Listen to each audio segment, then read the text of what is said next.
ప్రియమైన వారలారా, యేసుక్రీస్తు నామమున మీకు నా శుభాకాంక్షలు. ఎలా ఉన్నారు? బావున్నారా? ఏదో ఒక కార్యంలో మీకు సమస్య, దాని నుండి విడిపించబడాలి, ఆ ఇబ్బంది నుండి విడిపించబడాలని తప్పిస్తున్నారా?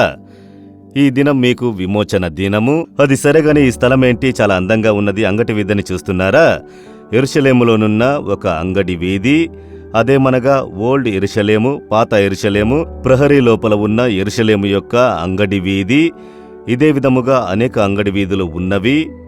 ఇందులోకి మీరు వెళ్ళుటకు ప్రారంభించారంటే ఇక్కడ దారి కనిపెట్టలేక తిరుగుతూ ఉండవలసిందే. అన్ని అంగళ్ళు ఉన్నవి, ఎన్నో వీధులు ఉన్నవి. అయినను ప్రజలు చాలా బిజీగా ఉన్నారు. వస్తూ సామాన్లను తీసుకుంటూ అన్ని వస్తువులు ఇక్కడ దొరుకును. ఈ అంగడి వీధిలో ఇది చిన్న వీధి. ఇందులో అనేక అంగడి వీధులు ఉన్నవి. లోనికి వెళ్ళగా మీరు చూడగలరు.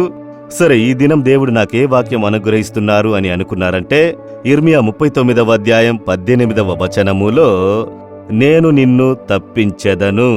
దేవుడు చెబుతున్నారు, నా కుమార, నిన్ను నిశ్చయముగా విడిపించెదను. నా కుమార్తె, నిశ్చయముగా నిన్ను తప్పించెదను. ఏదో ఒక ఇబ్బందిలో చిక్కుకొని ఉన్నారు కదా, నేను నిన్ను తప్పించెదను. ఈ సమస్య నుండి నిన్ను తప్పించెదను. ఈ కట్ల నుండి నిన్ను తప్పించెదను. ఈ ఇబ్బందుల నుండి నిన్ను తప్పించెదను. ఈ అవమానం నుండి నిన్ను తప్పించెదను. ఈ మనుషుల ఉపద్రవం నుండి తప్పించెదను. దుష్ట మనుషుల దురాలోచనల నుండి తప్పించెదను అని దేవుడు చెప్పుచున్నారు. మనకు విమోచన కలుగజేయడానికి సిలువలో తనని సమర్పించుకున్నవారు, కట్లతో కట్టబడి వేలాడినవారు కనుక తప్పక మీకు విమోచన ఉన్నది. దేవుడు తప్పించెదరు. విశ్వసించెదరా? దేవా, ఈ కార్యములో నిశ్చయముగా ఇప్పుడు మీరు నాకు విడుదలనిచ్చెదరు.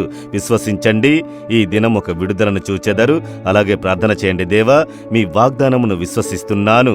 నిశ్చయముగా ఈ కార్యంలో నాకు విడుదలను ఇచ్చెదరు. విశ్వసించుచున్నాను. అద్భుతమైన మార్పును ఎదురు చూస్తున్నాను. యేసు నామములో amen, amen. Jesus redeems Telugu YouTube ఛానల్ను సబ్స్క్రైబ్ చేయండి. సబ్స్క్రైబ్ బటన్ను క్లిక్ చేయండి మరియు బెల్ బటన్ను నొక్కండి.